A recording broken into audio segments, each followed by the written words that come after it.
So I should have checked if it was, we're at 7:20. We're good. Okay.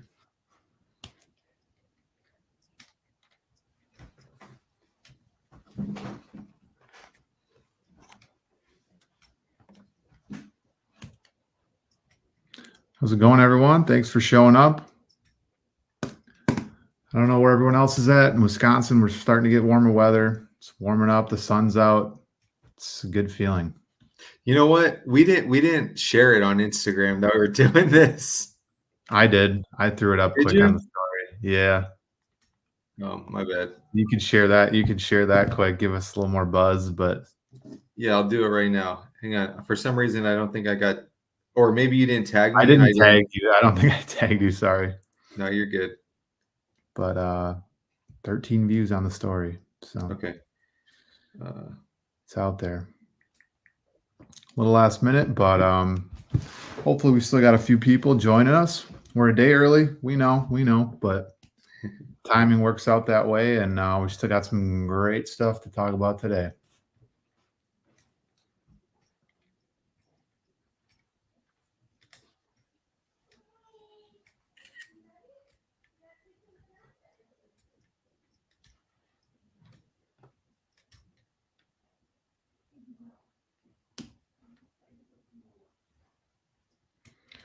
As always, if you guys got questions, drop it in the chat. We'll be answering them throughout. But a few minutes into this, I'll introduce the topic for this week. We think it's going to be pretty helpful to probably go over a little bit more in depth on some of the Keepa analytics. Keepa is obviously like an amazing tool that we use every single day. So we're going to review the Keepa offers tab today. A lot of great information there, but there's also a lot of information that could potentially give you some wrong data or help give you the information that will sway you to the wrong decisions. So we're going to hopefully, relieve some misconceptions and talk about how we use the Keep Offers tab. And that's going to give us, or help to give you guys some smarter sourcing tips because, yeah, like I said, Keep is great. The offers tab is great, but you got to know how to understand that data because there's a ton of data there. So we're going to go basically look at a product. We're going to go down the line on each part of the Keep Offers tab and then, break each section down because there's a lot of it there. So if you guys have any questions along the way, definitely, ask away. We're here to answer questions. Anything not related to Keepa, but Amazon related, we're happy to answer as well. So don't feel like you got to keep it to Keepa questions. But Jonathan, you ready to jump in? Yep, let's do it. Do I need to present or do something so that my Keepa? I'll share my screen. I think that's going to be good enough. Just let me know if we can see it. Yep. I think we should be good here. All right. You can see the offer Keepa tab here. Yep. Perfect. Okay. So if you guys didn't know, I'm sure most of you have this set up already, but you can have, once you purchase Keepa subscription, you can have the Chrome extension on your Amazon listing. I don't want to scroll too far because I have my address, I think, just above this, but we're looking at a Purina Bag and Strips dog product, right? Some training treat. And we are looking at, so you got all your Keepa, tabs here. We have data and then offers. You have product details, offers, buy box statistics. Really, offers and buy box statistics are some of the most that Jonathan and I look at. But today we're going to go strictly on offers because, as you can see, scroll through, there is a lot of information here. So we're going to break down each column basically and kind of how to best use all this information and piece it together to help us make informed buying decisions on our inventory because we're not just going to look at this number and say, wow, it sold 1,000 times last month, let's buy 500, right? We need a little more information there, but a lot of the information we see here is going to help give us context clues, piece things together. So I guess we'll start on the total price column. So this is price and shipping costs. Anything specific you got on this one, Jonathan? No, I think just something worth noting in general, just before we dive into those, is that like you can manipulate or filter these. For one, if you on any of the columns, if you just click on, like if you click on the total price right there, scroll down, yeah, right there, you can rearrange them to be most expensive to least expensive and vice versa. If you keep doing that, if you only want to look at competition, you can click on, if you're doing FBA only, or Prime, right? Because a lot of times you just want to compare apples to apples and sometimes don't get so concerned. Now there's so many nuances with Amazon and Keepa, but I think it's just worth noting that on any of the columns, you can click on it and you can rearrange these to view them however you want. So yeah, as far as the first column, there's not a whole lot to it there. It's pretty straightforward. It's going to be the prices of everyone that's selling them. Yep, exactly. I'm just gonna plug my second monitor in so I can Sure. keep the chat up on the side just in case. But yeah, that first column, I mean, I basically don't toy with it unless I really need specific data. I do like filtering by prime and even including historical data too. Mm-hmm. The reason we include the historical is mostly because if you have a fast selling product, so we'll go to price history real quick just to demonstrate. So let's just assume we have this is a little bit faster seller and we're looking at 18 sellers and then it goes all the way down to 12 sellers. Well, all 6 of those sellers are not currently on the listing anymore. So basically the current Keepa data, right? The offers data, their prices aren't going to show up here because they have 0 in stock. So they're not going to show up as in stock. Their data won't show up, right? And we can kind of see like, okay, let's uncheck Prime just so we get some numbers here. But you can see on this listing doesn't change a whole lot when we include historical on like total 30-day sales. But you will notice some listings, there are a lot of sellers that will, have sold 100 in the last month and they just sold out of their stock, right? And then you filter by historical and then all of a sudden the total adds up way more, closely to what the actual sales rank is compared to, the sales ranks, pretty low and you're only seeing like 30 sales a month on the data that's given. So you want to be able to correlate certain things and including historical is going to help you with that. The price, again, it's not super helpful to filter by price unless again, you want to look at like what's the highest sellers at, but a lot of times those high sellers haven't sold a lot or their stock is goofy because they're listed way too high for the listing. We would prefer to sort by, something like sold or 30-day sold that are gonna, help us better understand this listing. So next column, pretty self-explanatory, new condition. I don't know if this is the same thing with you, Jonathan, but I like to uncheck the used. I mean, I'm not selling anything used. Like you said, we want to compare apples to apples. Why have looking at used products? It's just going to give us data that we really don't care to see or not. It's not really relevant either. Like a lot of used prices are lower than new. So I want as few pieces of information as possible while not losing any relative information. So being that I never sell used, to me, it's irrelevant, like you said. Yep, exactly. So this listing isn't a great example with like checking Prime. Like we see that there are some Prime sellers historically, but we're not seeing a ton of data. So this maybe a faster selling listing is going to have a little bit more data here, but either way. So then price history, right? This is good information to just help us understand what prices are we seeing here. Now this column, to me, it's not crazy important because the Keepa data itself, the price history data, is going to give us, we basically care about like what is the buy box price historically. We don't care if some other sellers were listed $10 above the buy box and then all of a sudden they drop their price. Like to me, there's just not enough context in this graph. And obviously here, like the scale is too large, so it's not a big deal. But we see like the seller fluctuating their price a little bit. So to me, it's like, okay, is that actually data that we care to see? I mean, do you have any other opinion on this, Jonathan? Yeah, so for me, I would unclick include historical data for me. And then, okay, also the graph range in days. Right now it's on 90. I think it's worth showing. But let's click on 180 for a sec. Okay, and we'll go back to 90. But basically, what I now, not in this example, but actually I do like it because it's just another context clue of how steady something is, or if it's trending a certain way. So if you see a seller that was selling something 3 months ago for 50 and it's been a steady increase, I like that. Contrarily, if they used to sell it for 50 and now it's been working its way down to 30, I don't like that. So I'm not saying I'm looking for one thing or the other, but this could be a good context clue of like what's going on with the trend. It shows you the trend of the price in a 3 month snapshot.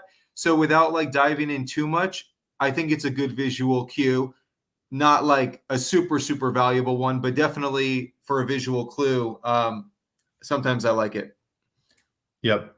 And the thing about this type of information, right? Like you could spend 10 minutes like deciphering each graph here of each seller. And I Right. don't think that's a great use of your time, but if you just get good at understanding like what's happening, has it gone up or has it gone down, right? Or is it pretty Right. flat on the price? And that's going to tell you one, like this type of fluctuation tells me that they're repricing probably pretty successfully. And if it's helping contribute to sales, great. So you could maybe correlate like the price history to the stock history. Is the stock going down when their price is moving? If their Right. price is flat and the stock isn't changing, then maybe that they're not repricing correctly or they're not getting the buy box as often as you would think. But just being able to glance at the graph, even if it's for 5 seconds, and saying, "Yep, they're probably repricing," or "Yep, they're lowering their price to get the buy box more often," is good information to have, right? It's a context clue. We're using that as a piece to the puzzle of that final decision of if we're going to buy this product or not. So, Yeah, and by the way, using like that very top one right next to your cursor, that looks like a sharp drop, but we're talking between 32 and $36. It's not really a huge drop yep, proportionally, but visually it looks that way. So, again, just be mindful of that.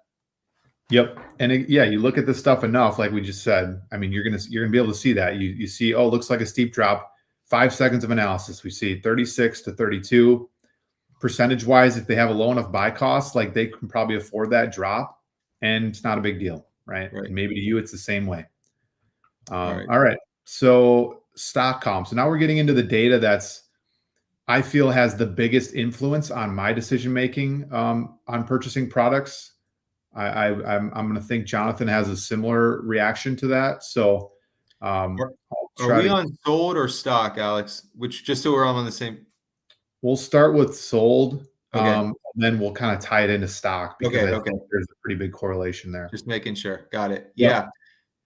You Go ahead. know, You can start us off. yeah, as far as that goes, for me, what I really just want to see is numbers. Like this happens to be a good selling product, so the numbers are really high. But like sometimes you'll see something that it's like one sold, two sold, like regardless of the actual quantities of these, I just like seeing that it's confirming that it's selling very well, right? I never play the game of trying to guess how many is it selling. I'll do my test buys and I'll go from there. You're never going to know exactly sure. And even if this is selling actually 1,500 times in 3 months, I'm still not going to test by more than 20 unless it's like very, very, I have good insight on that, right? So that's why it's not so concerning to me the exact total. I just want a good clue that it is selling, and all of those strong numbers across all the sellers tells me it's definitely selling. Yep. Yep. Yeah, that's kind of how I would explain it. Like the columns, the numbers itself, like 800, like we need a lot of context to understand if it sells for 800, right? Like or Mhm. 800, that seller sold 800 themselves. They're an FBM seller, so the data is right there just makes me a little skeptical, but just seeing that there is some movement, and again, the price history movement as well might give you also some more confidence that it is selling, right? Like we see the price moving, and then we see a number that is in the sold column. So Yeah. kind of paired with that, I don't have too much more to say on the sold because again, it's by a standalone. There's not like I don't see this number and I say, oh shoot, I got to buy 800 of these and maybe in 3 months I'll sell out. Like that is just Yeah. kind of like a lazy approach to analyzing the data, and we need a little bit more information to actually like understand if it's worth purchasing a bunch or a couple at a time. Yep. I agree. I basically what I love about the offers tab, I mean, there's a couple of things that are more important than others, but it's got like 5, 6 data points, none of which by themselves carry a tremendous amount of weight, but help paint a picture in conjunction with a Keepa graph and all your other clues, you know? Yep, exactly. So then kind of pairing that, what gives us a little bit more back and forth, and there's some correlation, is the stock counts. So Yeah. one thing I like to also pay attention to when looking at the sold, right? We just said we don't look at the sold by itself. We don't look at the stock by itself. Sold 30 days, depending on how you pair it with the stock history chart, right? We can get a little bit more context. But if we look at these two together, right, we're understanding, in my mind, I like to understand, is there more stock on the listing than there is sold units? So we're getting a kind of the supply and demand of this product. Is there more supply than there is demand? Or is it grossly, swinging in one way? Is there, 3,000 in stock and 50 sold? Like that's a little bit of a red flag to me. And then we look into the data, we got to make sure that there is that much stock, or there's, seller amp or whatever tells us that there's actually more stock than there are sales happening on this listing. And the sales rank can give you, right, there's a bunch of different pieces that will give you that data, or at least help you estimate it. But if we see something, again, we're not looking at the exact numbers, because this stuff, can we really trust that this person has 200 in stock?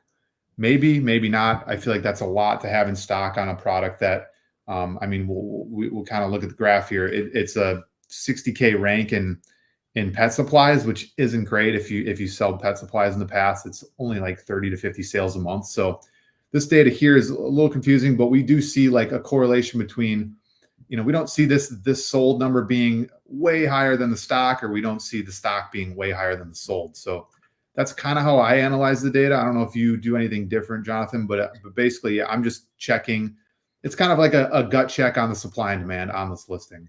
Yeah, for me, there's also two things I want to add to that. For one, if somebody is, let's say something historically sells for $40, but somebody is selling it for $30, I like to evaluate, are they going to sell out? And then can I base my assessment on a $40 sale price? And if I come here and see that they have 1,000 units in stock, then I would be crazy to think that I'm going to get in anytime soon and get $40. I mean, could I get some sales? Probably. So for one, for the outlier sellers, specifically the low price ones, I like to know where they stand. Okay. Also, I like to come here because the number of sellers you see on a Keepa chart doesn't mean nearly as much as how much stock there is. If there's 10 sellers in the Keepa chart, it looks like there's 10 sellers, but if they all have one piece of stock, that's only 10 items that have to be sold. Contrarily, if there's 10 sellers and they all have 100 pieces of stock, but on a Keepa chart, the number of sellers is the same. So that's one thing here. Another is that I really like seeking out of stock items, and this helps me confirm that supply is actually dwindling. If I am doing sourcing and I realize I can't find this anywhere except for one site, and this is a good selling product, this is another context clue to say, okay, these people that have been on the listing, they only have 1 or 2 pieces of stock left, whatever low number it is. And that gives me more confidence that they're having trouble accessing it too. So if I can get my hands on it, it's probably a winner. And then just kind of like what you were saying, Alex, yeah, it's just kind of like a balance sheet type of thing as well. Yep. Yeah. And I think you made a good point, how tying this information, like these two numbers, into the chart itself, like you can see the rise and fall of the offer count. And that's actually pretty important information if you don't fully trust. I mean, it's important information all the time, but if you don't trust these numbers, which again, just putting 2 and 2 together, we see it's like a 60K rank in a pet supplies, which isn't going to sell more than maybe 100 times per month. But we see this is claiming it's sold this many, there's this many in stock, right? But it's still saying, like, we see some supply and demand information. Can we pair that and make a correlation with the chart, right? And if we see that offer count going down, going back up, going down, at least we know it is selling, right? Like there's definitely some sales happening. We just need to dig into the data to see who's getting those sales. How often are they changing their price? Are they dropping their price? We can go back to the chart to kind of double check that, double confirm that. So there's a lot of stuff here, but if you know what to look for and what's like good information, what's kind of like a false positive information, you're just going to be better off, and you will get faster over time. I mean, John and I have been looking at Keepa charts for 4 years now. So Yeah. I think we got this stuff down pat. We can look at this and make an analysis in probably 30 seconds. But, if you're not seeing this stuff all the time, it's just going to take some time. So with that, I think we should talk about the sold 30 days, because now we're getting to a little bit more relevant information. Again, it's just like what's happened recently. It's not going to give us the entire picture, but if we see that somebody sold, right, like 385 in total in the amount of complete stock history that they've ever had on this listing, they sold 95 of that in the last 30 days. That's telling us that they've consistently been in stock and they've been selling at least 100 in the last 30 days. So that's, to me, that's that if this is true, which again we'll break down a little bit further, why I think this probably isn't quite an accurate number. But if we're just looking at it face value, selling 95 plus selling a bunch in the past means they've been selling this product for a while and they're confident that they can continue to sell it. So they're, staying in stock enough where they can sell 100 times a month, right? A lot of times sellers will buy a test buy of 10. It'll take them 2 weeks to sell out. And then they'll say, okay, if I just bought 20, I could probably sell 20 in a month. Not knowing that if they were in stock for the entire 30 days of the month, they probably could have sold 40, 50 maybe, right? There's a lot of that in there too. So Yeah. I guess the sold 30 days is, I like to pair it with the stock history chart, which we can jump in or you can give your opinion too on this. But basically, we're looking at like how much are they selling? And then the stock history chart kind of helps us confirm if this number is accurate. And again, I'm not looking at this number even remotely, really. I'm just, like you kind of said on the sold, like we just want to see numbers here. We want to see that it's not blank. We want to see stock history charts that aren't just flatlined. Kind of helps us confirm, like, is the sales, we know the sales rank, what it is this data kind of helping back up our opinion on that? Yeah, I don't really have anything to add to that. That's really all it is for me. Yep. So then going to stock history chart, like we have to really understand the stock history is helpful because on an FBA listing, right, Keepa is pulling your stock data right from Amazon. So like it knows when stuff is selling. It doesn't know when stuff sells really, but it knows when your stock goes from 6 to 5 down to 4. But unfortunately, what you can do with your stock counts as an FBM seller is manipulate it to whatever number you want, and Keepa will track that information. So what we can see in this seller, if we zoom in, right, so just keep in mind they sold 846 in the last 30 days. If we take a look at their stock history, 98 down to 4. So that you're telling me they sold 94 of these units in one day. And if you look at the time scale on it, if we really zoom in, right, 5:27 to 9. So in 4 hours, they sold 96. To me, that's either a glitch or that's them changing their stock count to try to trigger the algorithm to give them the sale or, give them the buy box, whatever it is. And then just right back up, it goes back up to this 98 range a couple different times. So basically how Keepa is calculating this number is they're taking the stock history, and every time there's a drop in the stock count, they're counting that as a sale. It doesn't matter if it's an FC transfer. It doesn't matter if it's a FBM manual change, like the seller's changing their stock numbers. It's going to count it as sales history. So that's why we have to kind of get more context on this number. And this bottom number here, never look at that and say, oh, that's the total sales for the month, right? We want to look at the variations. We want to look at, a seller amp estimate. We want to look at Jungle Scout estimate to give us, more information on what the rank is. And does the offers tab give us, confirmation on that rank? So do me a favor, go to the fourth one down. So just the chart there. So going back to the example of what you just gave, sorry, try to have it so the top one's in there too. Just scroll down a little bit for me. Yeah. So like the top one, I rule a lot of this stuff out because like Alex made the point, no, they didn't sell 100 in hours. Okay. So for that, it's transfers, it's removal orders, whatever it is. But what I like to do is actually look at the more natural charts. So like the third and fourth one, if hover for me, Alex, on the fourth one at the peak there. So I'll just there's zoom like, because it does yeah, look pretty perfect. consistent. So it's decreasing, but it's not like outrageous. So at the high point, there was what, 7? 7, yep. 7 on February 8th. And what did it take? And so a week later, so they sold through 7 in a week, basically. And so for me, then I'm like, oh, interesting. Okay. And then the one above that, you can see there they went from 4 to like 2 over the course of 2 weeks. They're probably not getting a huge buy box share. So now I'm like, okay, one seller got 7, another got 2. I'm kind of painting a picture here. So the more natural charts, I like to literally do what we're doing and just hover, pick a time at the peak, pick a time at the valley, and see how long did it take for that to occur. And then you can kind of extrapolate. Like if there's just 3 sellers and they all have natural looking charts, and over the course of 2 weeks, one sold 10, one sold 18, one sold 12, I'm like, okay, that's a total of, I don't even know what numbers I threw out. Let's say 40 in 2 weeks. So that would tell me 80 in a month, right? And then I'm going to, yeah, that's another a normal looking one. What's that there? 10 down to basically, it looks like they sold 6 or 7 in a 3-month span, right? So to me, actually looking at these, it's kind of interesting because the sold column and the stock column to the left of this chart paints a much, much different picture. And I actually don't believe those numbers based on, as Alex said, sales rank and pet. And now we're looking at this stock history. The stock history chart, like I said, I like to hover the peak and valleys and then extrapolate. Like I do that for all the sellers maybe in the last month or so. And that's how you can get a really good idea of how many actually sell, in my opinion.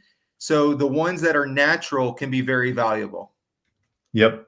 I totally agree. I that's what I love to see is and on this listing, if you don't have right, if you're on a listing and there's only like 3 sellers in the listing and right, and maybe one of them's FBM and you don't get a great chart, if you include historical, it's going to show every seller that's ever been on the listing. And if they have sold product and it's a good rank, you will see, enough charts like this to give you a little bit more confidence. Obviously, some people that have been off the listing for months now, they're going to be included in historical, but they're not going to show a bunch of data here. But to me, what I have seen here is that when people are in stock and FBA specifically, we see a pretty natural progression in sales on like at least like 5 or 6 different sellers that I've seen. So we see 8 down to 2, like you said. And if you really want to break it down as far as like write down, stock count, right? So 8 sold in 2 weeks, and you go to a different seller and write this down. 7 sold in a week. And then you kind of take the average or, you use all that information and say, I mean, this seller was pretty consistent, at least like 1 a day until they hit 1 in stock. Okay, well, obviously like they're going to run out of stock and they're not going to sell any, and they haven't replenished since. So if they had 20 in stock, would they have sold all 20 1 a day? Would they have sold 20 in 20 days? To me, I that's believable, right? Like that's information based on this that I could believe. So, you could test buy 7 or 8 units and see if you have the similar trend. At least like if we do look at the overall sales rank, and let's just assume a 60K rank in pet is only going to sell 30 times per month. But we see all this stock, we see all these numbers here. But we do see a couple sellers that have sold like 7 in a week, which means, if you extrapolate out, like you said, we could sell, maybe 28 to 30 in a month. Like if you're feeling like that's a good analysis, buy 30 and expect to sell it in a month, or buy 7 to 10, see if it sells out in a week, and that's great information to have. Because when this information is a little faulty, your own personal sales history is going to be the best information. Let me just point something out there to that chart you were just going over right there. They sold through, this is a really good tip. So if you look at those dates, I think that was February 8th to the 14th when they got the movement, right? Yep. We'll go over to their price history chart. Look what they did right there. They dipped the price during that exact time, it looks like. Yeah. The 8th is right here. So once they got the sales, they popped it right back up by quite a bit, almost $10. So there's a good way to like also always make sure that you're equating for supply and demand, right? Like if they're going to get more sales if they dip the price. So just pay attention to what price are the actual sales happening at. And that's a really easy way to check it out. Yep. And I think when you were mentioning this earlier, we were looking at, I think we had the right chart. Yeah, I have historical in here. That's why it's different. Okay. So like, yeah, you look at some of these here and you can see like, okay, this seller has, like we kind of mentioned, the more you have in stock, the more you're going to sell. Not always the case, but like we got to understand like what are these sellers listed at as well. So sometimes you'll see like this seller 4 stock down to 2, and it took almost 2 weeks for that to happen. But they're listed at 38.76, right? This seller 37.95, and they sold more in a week, right? So it's kind of like, okay, was that extra dollar lower price, was that enough for the market to, or maybe they just had the low price? If there's no buy box, right, the lowest price is going to get the sale more often than not. Or if there is a buy box, right, maybe this seller just wasn't in the buy box often enough to get enough sales. So Right. a lot of different things to think about, but as long as you're understanding like what the information says here, you can just use that as like, okay, well, it's still, this seller sold 7, so at the minimum I'm hoping I can sell 7 if we don't see a giant influx in sellers in stock. If nothing else, it's a good tab to confirm something is selling at the minimum, and you have multiple ways of doing that. Yep. And then, like we said, your own sales history, if you do a test buy, how often that sells, how quickly that sells. I mean, pay attention to when it checks in and stuff. But, that information is going to be the most helpful. But it's going to, this stuff will confirm, what you thought about it on top of your own sales history. Let's go to the chat real quick because hopefully these people that asked the questions are still here. Yep. But Shane asked, when looking at seasonal products, when you come to the time frame, say May of last year, do you guys buy and expect to get that price? For example, back to school, would you purchase thinking it will hit that? I mean, I would certainly go back to those products, but I wouldn't assume anything without the data. What if it's a backpack and this year the manufacturer has made 10 times the amount, right? So I'm still going to do my due diligence just because it sold last year. I don't know that it's going to sell this year. And frankly, but let's say all of that was the same, I would even think a higher price with inflation and everything else. So I think it would be safe. But again, how many sellers are there this year versus last year? How much stock does it feel like is available? Too many factors to answer that straight up. Yep. And if you've been watching us for a while, you can kind of get the sense that we're risk averse, but in like an aggressive way. Like we know the data that is going to give us the lowest potential risk on these products. So to me, just hearing that out loud, like if we're buying products in May, expecting to sell them end of July, early August at prices that we saw last year, like it's a good thought and a good theory that like, oh, the buzz will be around on these backpacks, but there are plenty of backpack listings that were either gated or they had some issues where Amazon took the listing down. So if you're buying with the expectation that, it's going to be good in a few months, to me, there's a lot of risk when I know that from my own experience, I should be able to find similar backpacks in different listings when the stuff is already selling and replenishing those as quick as possible. Like I had a 100K month this last August with selling a lot of backpacks and replenishing them in retail arbitrage and stuff like that, because I was just looking at the current data, what the data was telling me, and buying off of that. Like I didn't buy 200 backpacks in a couple months ahead of time to plan for that. It was kind of using the real-time data. So yeah, I don't know. In my mind, it's just a lot of risk buying that far ahead of time in case something happens to the listing. But you're going to find so many good listings related to back to school during that time frame that if you're feeling like you're going to miss out, or that's why you're buying or thinking of buying and hoping to sell at last year's prices, don't feel that way, because there's so much opportunity there. Yep. David asks, people talk about sourcing specifically to an increasing price trend, decreasing seller count, etc., but I put the emphasis on 90-day averages, so it doesn't seem very relevant. Does my mindset make sense? I think maybe he's referring to a Keepa product finder search.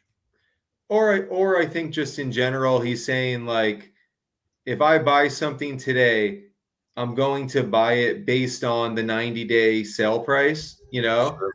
Yep. Yep. And so as somebody who loves seeking out decreasing seller count and increasing price, I understand what you're saying, but I personally would not do that because 90 days is a long time. The average of what it could be, 10 weeks ago is just not necessarily what's going to happen in the upcoming weeks. If there's a huge, or not even huge, if there's starting to be an obvious trend of an increase in sellers, and I have reason to believe the product is not any harder to get, I'm not going to necessarily think that it's going to sell for the same average, and even with averages, I don't want to be on the low end. Every average has a low end and a high end. I want to always try to get it on the high end, right?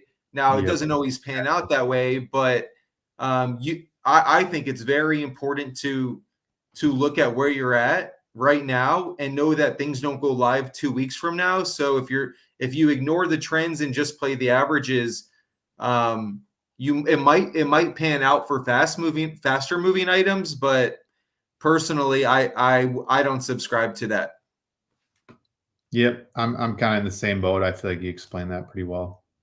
All right, let's jump back. We have a couple more columns here. These are a little bit less important, not as relevant of information, I guess, if we're understanding like sales history, stuff like that. So we'll probably get through these pretty quick and then wrap up here. So we'll just go back and forth. Why don't we? So the prime and FBA, right? That, like we mentioned, like if you want to sort by those, that's going to be your main competition on most listings. Right.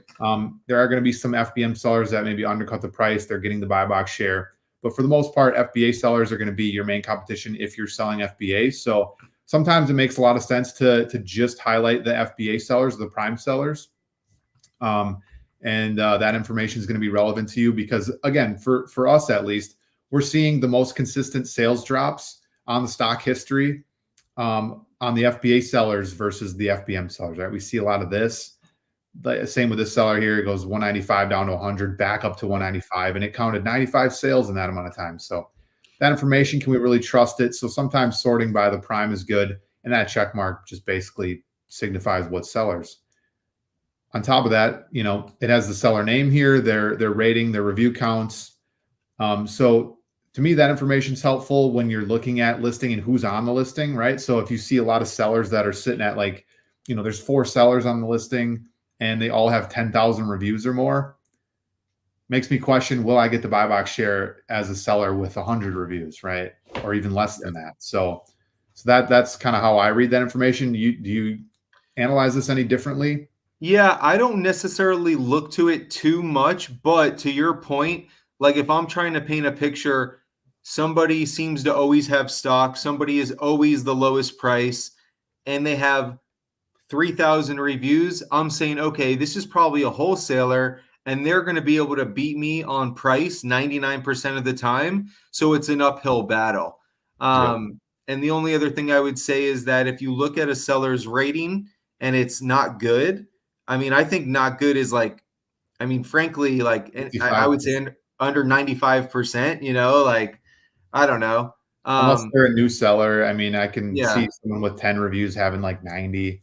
I Just would, I would, unfortunate, but I would, yeah, look at their total review count, their rating. But I guess the point I want to make though is I would take it with a grain of salt if somebody's got low reviews, low rating percentage, and a ton in stock. I mean, a ton in stock, or they're selling it for such a high price, and you just think that because that's the list price, it's going to sell for that. shows Basically, an what I'm getting at experience. is The data's helping you show an experience kind of in that sell. right. A credible seller just makes me more confident that, oh, this person has credibility and they're on this listing. I feel better about it. B, I might go save their storefront if this is a really good product or a unique product, etc. Yep. And actually the nice thing about the name here might seem kind of irrelevant. You can click on the name. Otherwise you can copy, I'm not sure how to copy it, but you can copy the seller ID. And then Yes. when you do a Keepa product finder search, you can sort through, their entire storefront. If they have, I think it helps to like click into it. I'm not sure what's going to pop up if any of my Yeah. personal info is. So I'm not going to click on the link. But basically, yeah, you can see, if they have a bunch of products and you trust them as a seller based on, say, this product specifically, you can sort through all their listings, sort by every listing they have that's under 100K in certain category, right? Whatever you want to do, keep a product finder. But if you Yeah. find some really good storefronts, this is where you can save their storefront ID.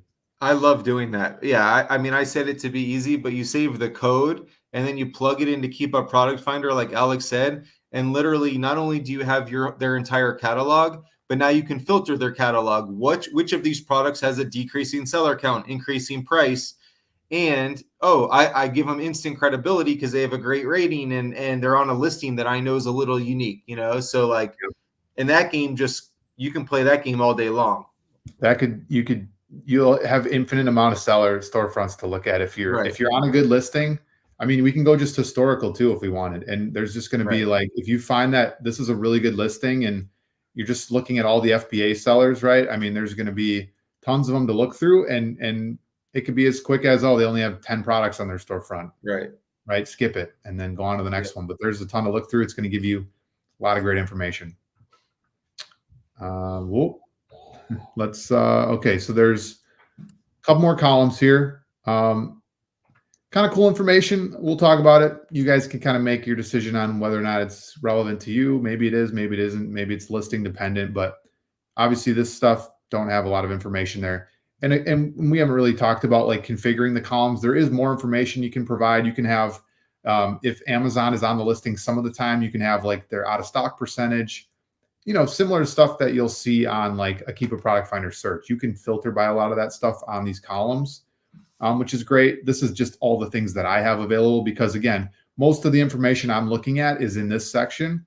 And then, this stuff is just a little bit of added context. So last seen is basically telling you, if I'm not mistaken, it's telling you when they last changed their price. Is that how you read that? Like if they reprice, it'll say, when their repricer last triggered. Yeah, to be honest with you, I'm not exactly sure. I last seen Prime exclusive. That's how I've seen it, because a lot of times on a fast moving listing, it's like 1 minute ago. Okay, yeah, that makes sense. That makes So it's sense. like, okay, well, it's got to tie into price, and if they have a repricer, it's going to change all the time. But Yeah. so that column not super important, but the first seen column actually kind of interesting, because what that tells you is when did they first get on this listing, and if they have, this, if you look at the stock history chart and it's been moving for 3 months, or if you go back to the 180-day chart and you see it's been moving for 6 months, and you see they've been on the listing for that long and they've had stock go up and down, tells you that they found a good source for this product and they've been on it long enough to trust it longer than just a test buy. If you see a bunch of sellers on this listing for 1 month, 20 days, whatever, but we see a couple sellers that have been on this a long time, which tells me that, they have a lot of trust in this product, and maybe they found a really good source that hasn't really ever saturated, or it's just a good replen for them, right? That's kind of good information to know. Yeah. No, totally. That's good. To be honest, I never really dabbled with those, but that makes a lot of sense. I mean, if somebody's been on it a long time as well and they're still on it and it's recent and active, like that's a good sign too, because that means they're having success with it. Yep. And I'm not looking at it and I'm not scanning every seller on it, right? But I just Yeah. like to see real quick, like, okay, the top 5 sellers in this listing, they've all been on it longer than like 6 months. It's like, okay, Right. well, there's a reason. It's not that they haven't sold out of their stock in 6 months. It's that they probably sold, repurchased, sold. I mean, it's got to be a good product, or they're hitting it on certain sales cycles, and you'll see that, right? Maybe they had stock and then they fell off and then they came back and had stock. But first seen is just going to say, when did they first get on this listing? If it was a long time ago, chances are, and that might, if it's a wholesale listing, you'll hopefully get some other context clues before you get to this point to see, wow, every seller's been on this listing for 4 years. Okay, well, that's gonna, you should notice that in the prior information. But at least on like an arbitrage listing, this will hopefully give you some confidence that, okay, some sellers are confident in this product, that they have been on it longer than a test buy. It's kind of how I see it. Yeah, totally. I think that's pretty much it for Yeah. that, right? Yeah, we blew through that. And there, again, there's a lot of configure columns. Like we could go, so I do have it set up where it'll show Amazon's price if they are in stock. They're obviously not in stock on this listing. If you're on a variation listing, it'll also give their price. But actually, maybe they were on this listing at one point. If we include historical, I think Amazon was in there at one point. Thought I saw it in here, but maybe not. But anyways, it'll show their price. It'll say Amazon. Oh, here we go. Right here. It'll highlight in orange. So you'll notice that Amazon's on the listing. Yeah. Probably haven't sold it in a long time, 54 months ago. So they've been on this listing for 3+ years, 4+ years. So this is an old listing, right? But it's, that's why it sold 30 days. It's kind of good information, a little bit better information. It gives us more recent data than, this person could have sold 800 out of the 857 in, 12 months ago, and then finally sold the last of their, like it could have been on a variation listing. It got kicked off and it just, the rank skyrocketed, whatever the case is. But yeah, hopefully you guys got some good information out of this. Let's see, we got a couple questions. We'll jump to those quick and then wrap up here. Can you drop a Keepa product finder gem? Maybe we'll do that in that next chat. Because Jonathan's a Keepa product finder master. So we'll maybe do some sample searches or just talk about Keepa product finder in general. I feel like that. Yeah, we could literally do like a search per video, and maybe we will, but we'll save that just for the sake of time for now.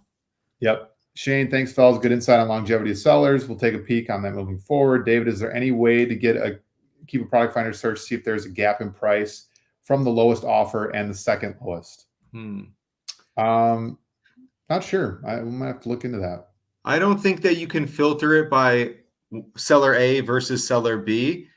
Something you could do is try to filter it so that the buy box is different than the new sale price. So what I mean is, like, sometimes listings won't get suppressed or the buy box let's say somebody's selling it for $59.99. Okay. They won't get the buy box, but the buy box is, $39.99 type of thing. Right. But you can see, is the seller selling it at $59.99 actually getting some sales? Once in a blue moon, maybe, so like you can do, like, again, we'd have to be in there, but you can filter it because I know you can filter it like, hey, can you filter it so that if Amazon's selling it for X price, is there a buy box that's actually above what Amazon is selling it for? Meaning Amazon isn't winning the buy box, even though they're on the listing and even though they are a lesser price. So the answer to that in a weird way is yes. We have to look into like exactly how to manipulate it. We should, when we have time, we should film an actual YouTube video, like a long Keepa product, because I post a couple different Keepa product finder searches and stuff. I feel like we could just come up with like a really in-depth, good breakdown of it. We could do it here too, but I feel like a produced video would be some good content. But anyway, appreciate everybody for sticking with us. It was a lot of information we gave away there, but I think once you start tie things together, it's going to make it a little bit easier to understand. The Keepa data can get overwhelming, especially. So, I mean, I understand if you guys got to watch this over again. The offers tab, there's so much information there. Just make sure you're not taking one of the data points and using that as the decision, right? Don't just say, oh, wow, this listing sold 1,300 stock or 1,300 units. I'm going to buy 100. Like, that's just poor decision making. You need more context. Use all the different pieces. Use the chart itself. Use the buy box statistics tab. I mean, there's a lot of data, but just try to simplify it and pick the data points that make the most sense. And you're going to definitely buy some good inventory. Yeah, I would just end with you're never trying to pinpoint how much does it sell, exactly how fast it sells. You're just trying to paint a good picture of, is this selling? Is it selling well? What price is it typically selling for? And using the offers tab is just another really good way to help paint the picture. That's all, in my opinion, that's what you're doing every decision. You're just trying to gather all your data points and make an educated decision. Great way to end it. Appreciate you guys. We'll see you next week.